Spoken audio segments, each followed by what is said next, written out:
अस्सलाम वालेकुम जी। अच्छा जी, थोड़े देर पहले ਅਸੀਂ ਮਾਂ ਉਹਨਾਂ ਦੀ ਇੱਕ ਵੀਡੀਓ ਅਪਲੋਡ ਕੀਤੀ ਹੈ ਕਿ ਉਹ ਗੁੰਮ ਹੋ ਗਏ ਨੇ ਤੇ ਇਹ ਭਾਈ ਉਹਨਾਂ ਦੀ ਪੁੱਫੋ ਹੈ ਤੇ ਇਹਨਾਂ ਨੂੰ ਅਸੀਂ ਪੁੱਛਨੇ ਆ ਕਿ ਪਤਾ ਚੱਲਿਆ ਉਹਨਾਂ ਦਾ ਜਾਂ ਨਹੀਂ। अस्सलाम वालेकुम।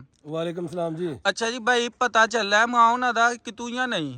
ਸਰ ਕੋਈ ਖਬਰ ਮਿਲੀ ਹੈ ਕਿ 1:30 ਵਜੇ ਨਾਲ ਜਿਹੜਾ ਨਾ ਧਰਗੀ ਰਮਾਲ ਸਨ, ਫਿਰ ਉੱਥੋਂ ਹੀ ਧਰਗੀ ਰਮਾਲ ਤੋਂ ਦੂਸਰੀ ਹੋਰ ਇੱਕ ਚਾਚੀ ਹੋਰੀ ਨੇ ਕੋਈ ਸਦੀਕ, ਉਹਨਾਂ ਨੇ ਦੱਸਿਆ ਹੈ ਕਿ ਮਾਂ ਹੋਰੀ ਜਿਹੜੇ ਨੇ ਦਤੇਲ ਦੀ ਤਰਫ ਨੂੰ ਗਏ ਨੇ। ਉਹਨਾਂ ਅੱਗੇ ਮਜ਼ੀਦ ਅਸੀਂ ਹੁਣ ਦਤੇਲ ਵਾਲੀ ਸਾਈਡ ਨੂੰ ਜਾਣ ਲੱਗੇ ਹਾਂ ਤੇ ਉਧਰ ਜਾ ਕੇ ਹੁਣ ਬਕਾਇਦਾ ਜਿਹੜਾ ਨਾ ਪਤਾ ਕਰਨੇ ਆ। ਅੱਛਾ ਜੀ, ਸਾਰੇ ਦੋਸਤ ਰਿਕਵੈਸਟ ਹੈ ਸਾਡੀ ਕਿ ਵੀਡੀਓ ਨੂੰ ਜ਼ਿਆਦਾ ਤੋਂ ਜ਼ਿਆਦਾ ਸ਼ੇਅਰ ਕਰੋ ਕਿ ਤੁਹਾਨੂੰ ਪਤਾ ਹੈ ਕਿ ਮਾਂ ਘਰ ਦੇ ਵਿੱਚ ਨਾ ਹੋਏ ਤੇ ਬੱਚੇ ਕਿੰਨੇ ਪਰੇਸ਼ਾਨ ਹੁੰਦੇ ਨੇ।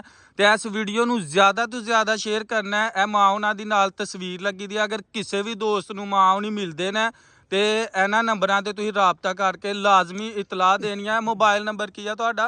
0306 0306 1395 326 326। ਇਹ ਭਾਈ ਉਹਨਾਂ ਦਾ ਮੋਬਾਈਲ ਨੰਬਰ ਹੈ। ਇਸ ਵੀਡੀਓ ਨੂੰ ਜ਼ਿਆਦਾ ਤੋਂ ਜ਼ਿਆਦਾ ਸ਼ੇਅਰ ਕਰੋ।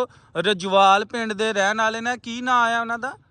ਨਸੀਮ ਅਖਤਰ। ਨਸੀਮ ਅਖਤਰ।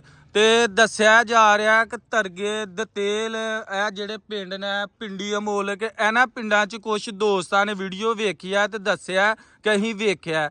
ਅਗਰ ਕਿਸੇ ਵੀ ਦੋਸਤ ਨੂੰ ਇਹਨਾਂ ਪਿੰਡਾਂ ਦੇ ਕੋਈ ਵੀ ਹੈ ਨਾ ਤੇ ਪਿੰਡਾਂ 'ਚ ਐਲਾਨ ਕਰਾ ਹੜੋ ਤੇ ਲਾਜ਼ਮੀ ਇਸ ਵੀਡੀਓ ਨੂੰ ਸਦਕਾ ਜਾਰੀਆ ਸਮਝ ਕੇ ਤੇ ਸ਼ੇਅਰ ਕਰਨਾ ਹੈ, ਕਿਉਂਕਿ ਤੁਹਾਨੂੰ ਪਤਾ ਹੈ ਕਿ ਮਾਂ ਬੱਚਿਆਂ ਤੋਂ ਜੁਦਾ ਹੋਏ ਤੇ ਕਿੰਨੀ ਪਰੇਸ਼ਾਨੀ ਹੁੰਦੀ ਹੈ, ਬੱਚਿਆਂ ਨੂੰ ਵੀ ਤੇ ਮਾਂ ਨੂੰ ਵੀ ਹੁੰਦੀ ਹੈ।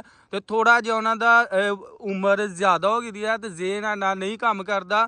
ਤੇ ਜ਼ਿਆਦਾ ਤੋਂ ਜ਼ਿਆਦਾ ਵੀਡੀਓ ਨੂੰ ਸ਼ੇਅਰ ਕਰੋ ਕਿ ਜਲਦੀ ਤੋਂ ਜਲਦੀ ਮਾਂ ਉਹਨਾਂ ਦਾ ਪਤਾ ਚੱਲ ਸਕੇ। ਸ਼ੁਕਰੀਆ।